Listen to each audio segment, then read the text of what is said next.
Welcome to the nextTalk podcast, where we share real stories and practical advice for parenting the digital world. We're your hosts, Mandy and Kim. Mandy is an award-winning author and the founder of nextTalk. And I'm the director of nextTalk, a nonprofit organization created to strengthen families through open communication. You can check out all of our resources at nexttalk.org. We're wives, moms, and friends, tackling culturally relevant topics from a Christian perspective. We're sharing what we've learned and where we failed. We're so glad you're here for this conversation.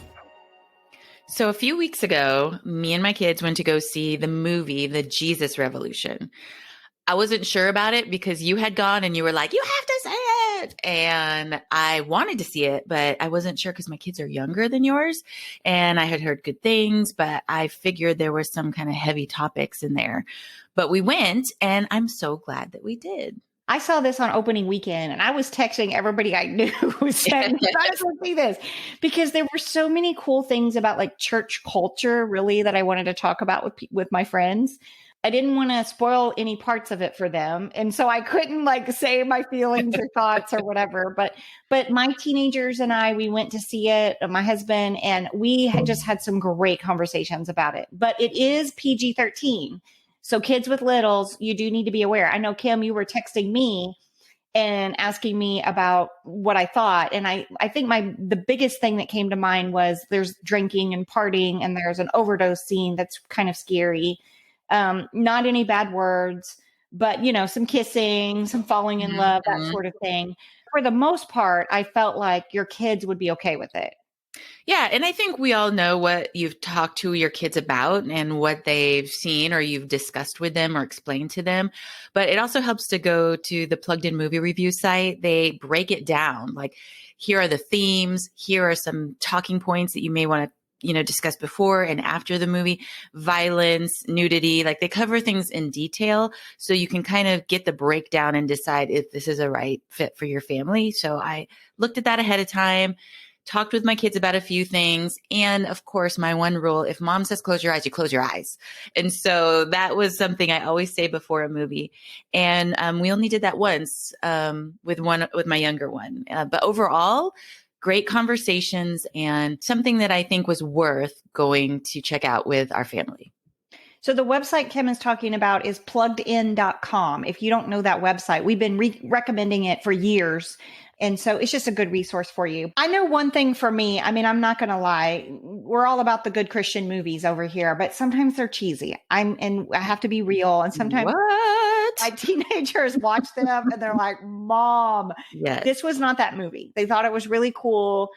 They thought it was good acting. They thought the storyline was good. And it wasn't like everything was perfect, and which is what I liked about the movie. It was real. We're going to dive into that on this show about that actual aspect of it. But I just want to say, if you're one of those that are like, don't watch Christian movies because they're cheesy, don't put this movie in that box. It's a little different. But I want to dive into Jesus Revolution because now that you've seen it, we can talk about it. And if you haven't seen it, we will give you a few spoiler alerts on here. So you may be like, I'm not going to listen to this till I see it, or you may not care. But we want to give you that disclaimer.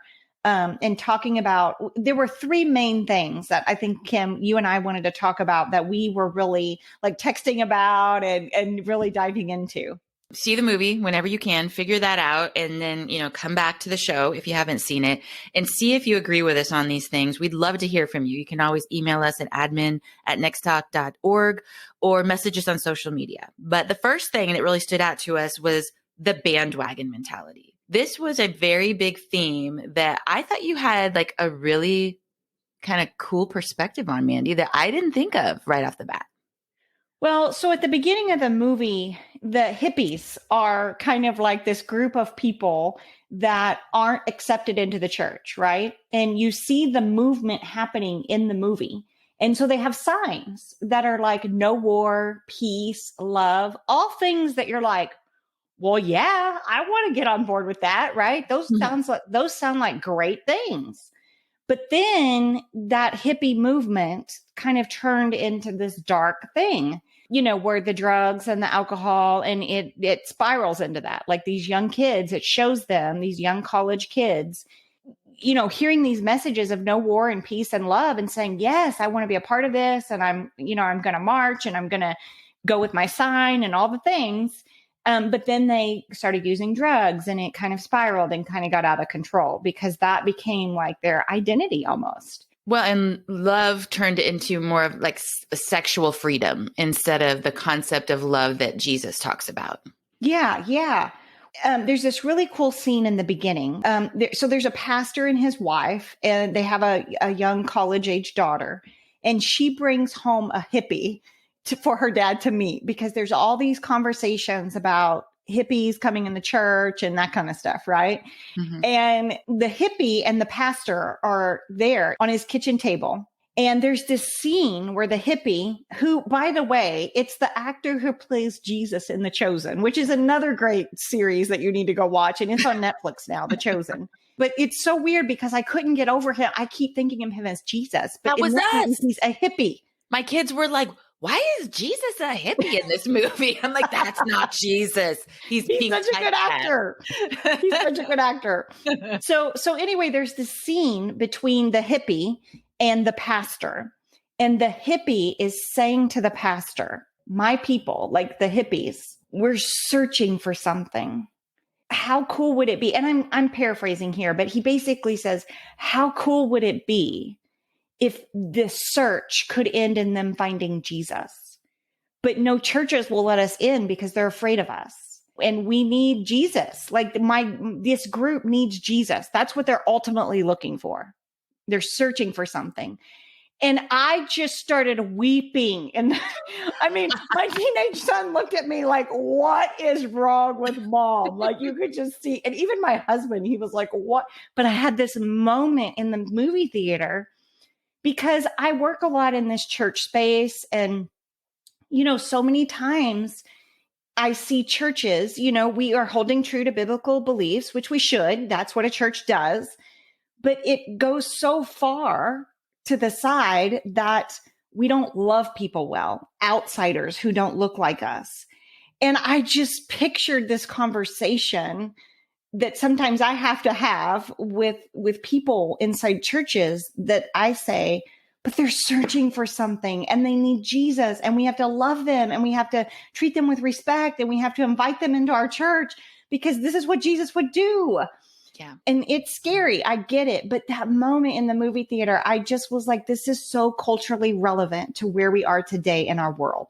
Well, I think so many of us can relate to that because change and people that are different than us feels like you're taking this leap into this unknown space. And what if it all goes wrong? What if I'm making a bad choice? What if I ruin my church? And you can just see all those thoughts going through the pastor's head. He gets up and he's standing at the kitchen sink. And he starts crying, like tearing up, because you can see that he's like, you know what? This guy's right. We have to open our doors to the unloved and the unwanted. And I believe that. I believe that is the space our churches are in now with so many different communities and cultures that are relevant in our society that are different than the conservative Christian church. I think there are snippets of little churches around our country that are starting to open their eyes to that. In fact, this last weekend at our church, our pastor was talking about what would it look like if we were a church that opened our doors and just really loved people where they were at. And it took me right back to the movie because it's the same theme. Love people where they're at. And that doesn't mean giving up your beliefs. It means just loving them. Well, and throughout the movie, you kind of see this because the hippies start coming to church and then there are some people that leave the church. They get mad and they are like, I'm out of here. I remember this one scene. It was so funny. Like one of the hippies. So the hippies created a band and they were leading worship. Yes, that was so funny. Which I love that I'm referring to them as the hippies. It's kind of like so like a box that I'm putting them in. But that's kind of how the movie set it up, that it was this group of people and they were kind of outcasted. But I loved this one scene, like they're leading worship and one of the drummers was like talking about like his drug conviction that he had to go, I don't know, to court or something. And people were like, okay, you won't be here that day. But what was really cool in the movie is they loved him and accepted them. Like, come on in. This pastor did anyway. Not everybody in his church did, but this pastor did. But he never gave into the sin. So he never started using drugs with them. He never let drugs being used in his church. And I think so many in this culture right now, churches are afraid of becoming like progressive. Like, well, we're just going to accept everything then, like the sin or the wrongdoing or the non-biblical beliefs. And what I loved about the movie is they loved well, but they didn't accept the sin. They didn't say, okay, come in, use drugs when you're at church or whatever. That was a hard no, because that's not who Jesus is. What it reminded me of is Ephesians 4:14 and 15. This is one of my favorite verses because, you know, just like I said in the movie, when I saw the signs of no war, love, and peace, I was like, well, yeah, I want to be involved in that, until they started using drugs and went crazy.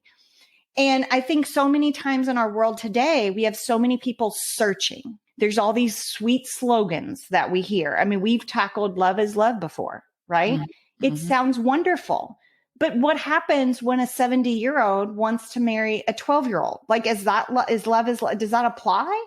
And so it's just such a slippery slope. And it reminds me of Ephesians 4:14 and 15. This is what it says. We will no longer be immature like children. We won't be tossed and blown about by every wind of new teaching. We will not be influenced when people try to trick us with lies so clever they sound like the truth. Instead, we will speak the truth in love, growing in every way more and more like Christ, who is the head of the body, the church. I love that phrase, Kim. When people try to trick us with lies so clever they sound like the truth. We've done so many shows on social media slogans and hashtags and cute little things that you think, well, yeah, that sounds great. But when you put it in context for kids, it could mean a lot of different horrible things that aren't biblical. And so that's where the confusion comes in, I think, a lot of times.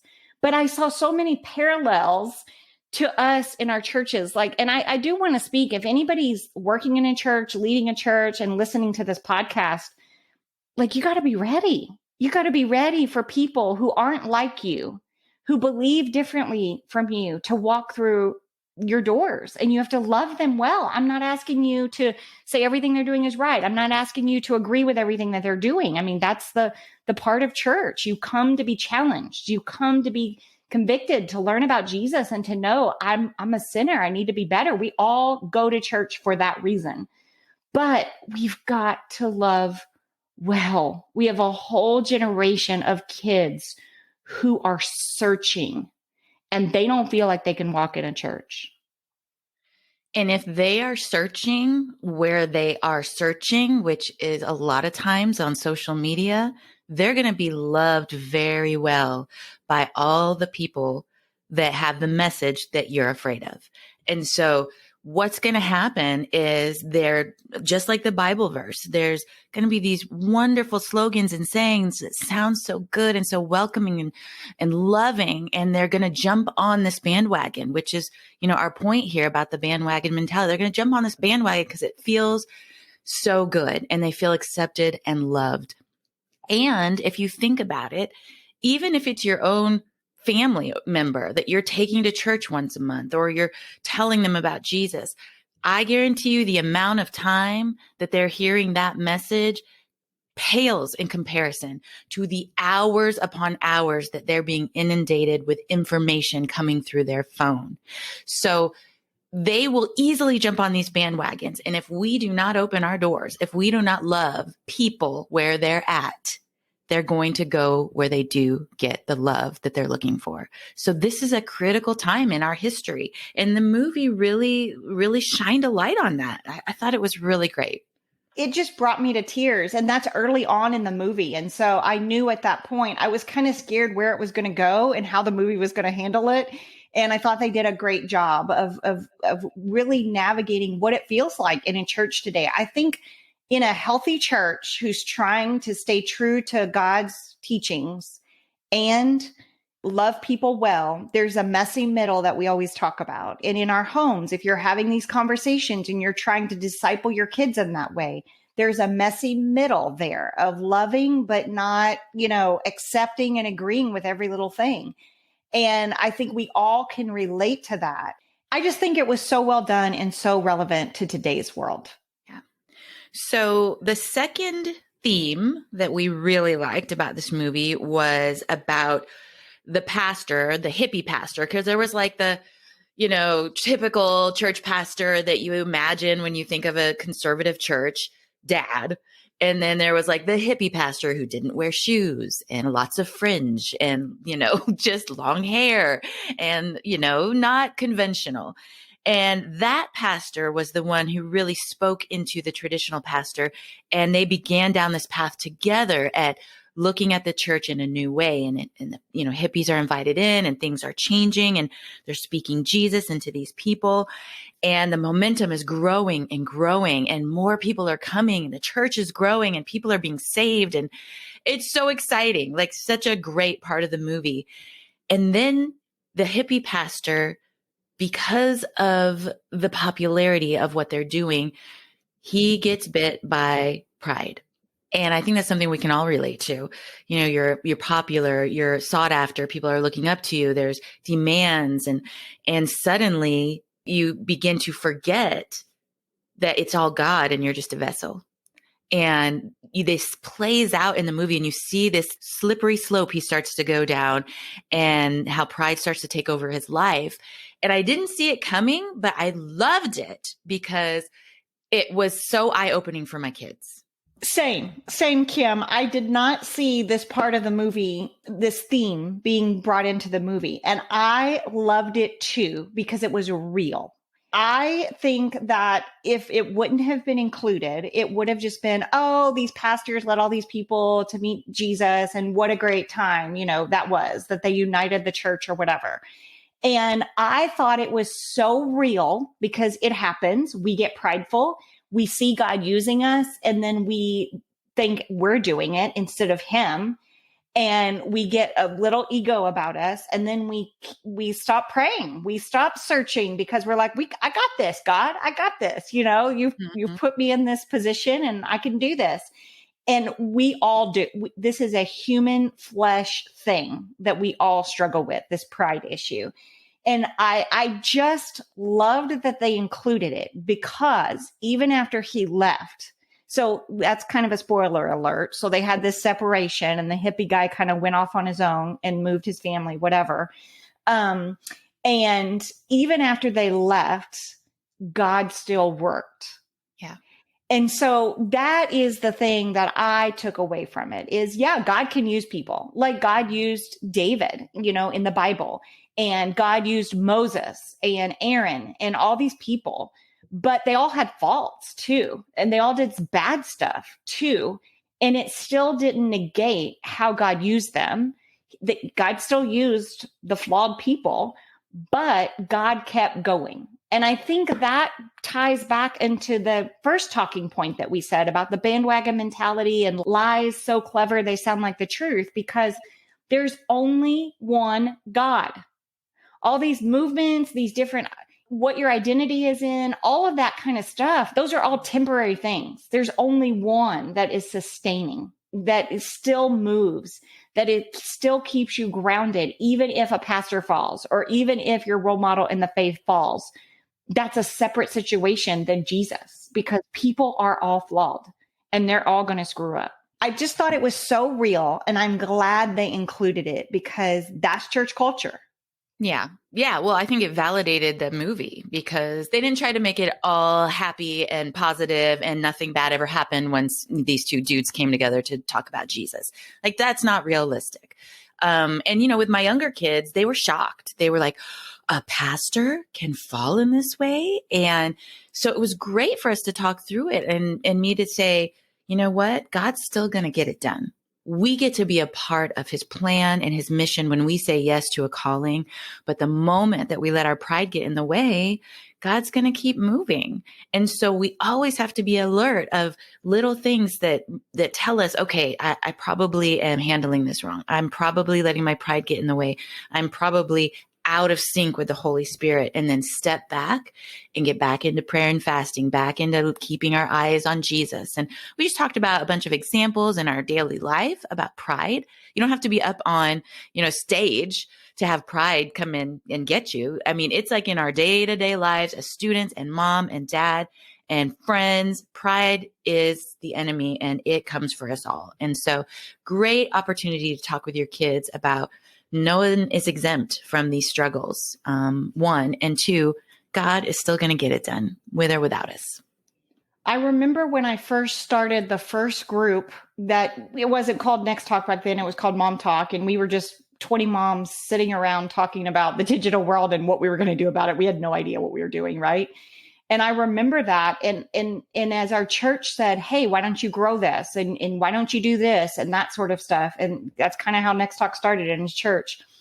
I'll never forget a moment that I realized that I was being invited into a situation by God.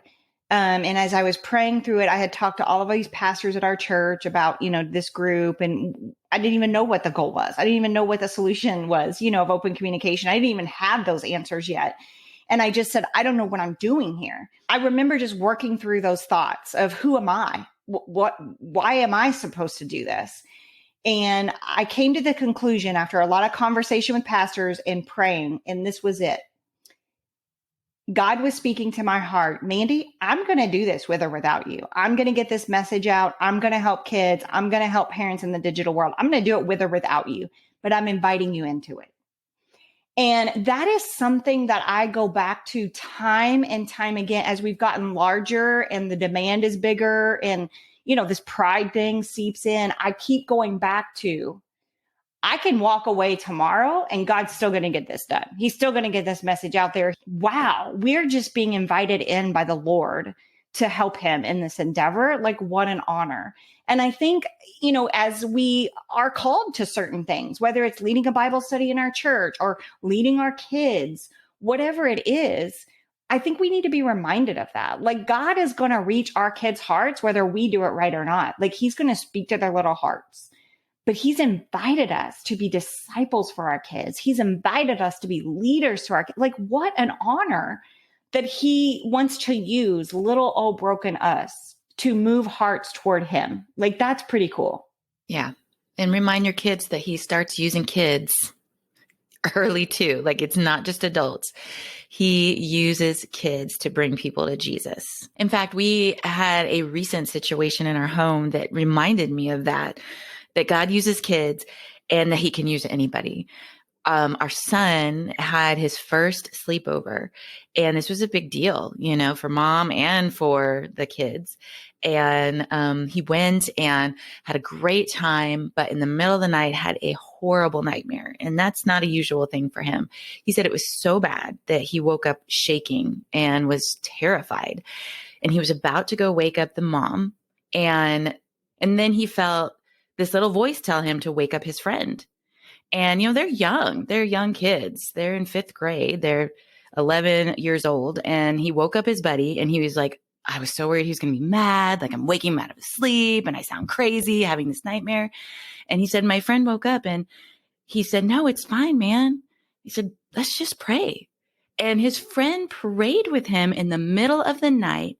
And he said he felt the shake stop and his heart rest.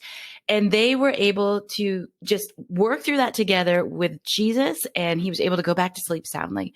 And it's the first thing he told me when he jumped in the car the next day is, my friend prayed with me and he didn't get mad. He didn't make me embarrassed.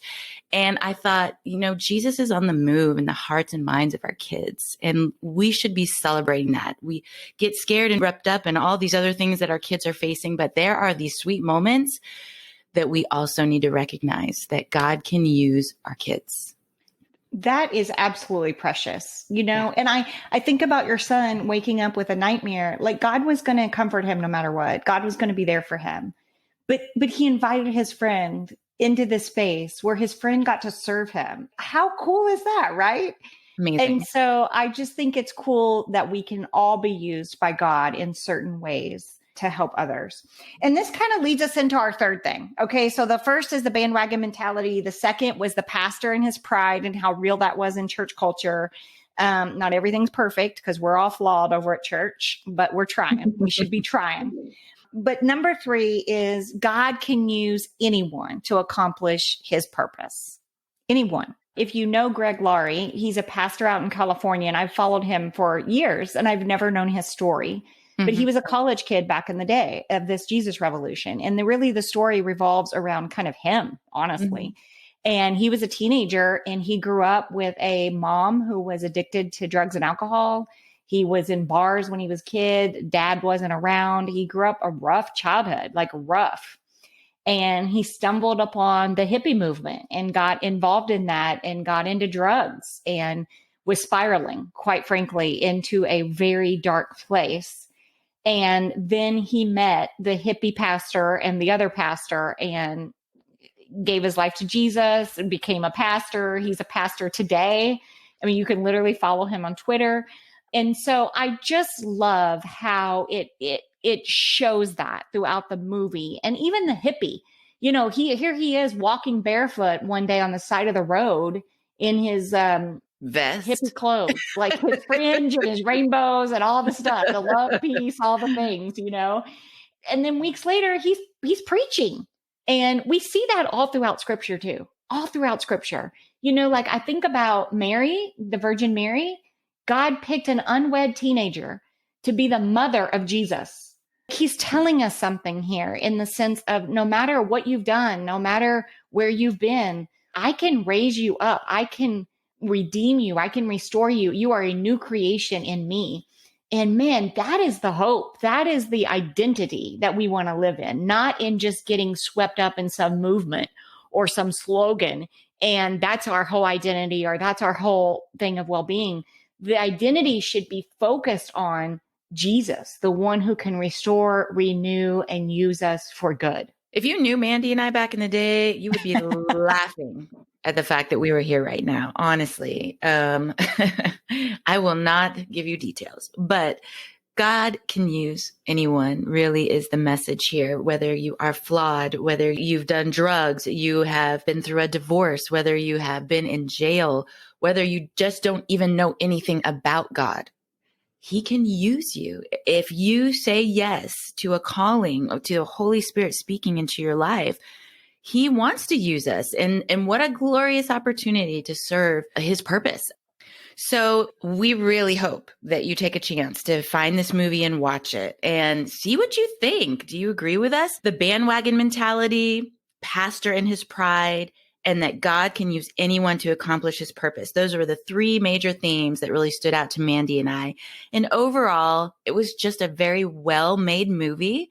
It was a great story about Pastor Greg Laurie and the Jesus movement and where that came from and what it led to, and will make for some great conversations in your family. And we'd love to hear what you think too. Like I said, you can email us at admin@nexttalk.org, or you can always reach out to us and message us on social media.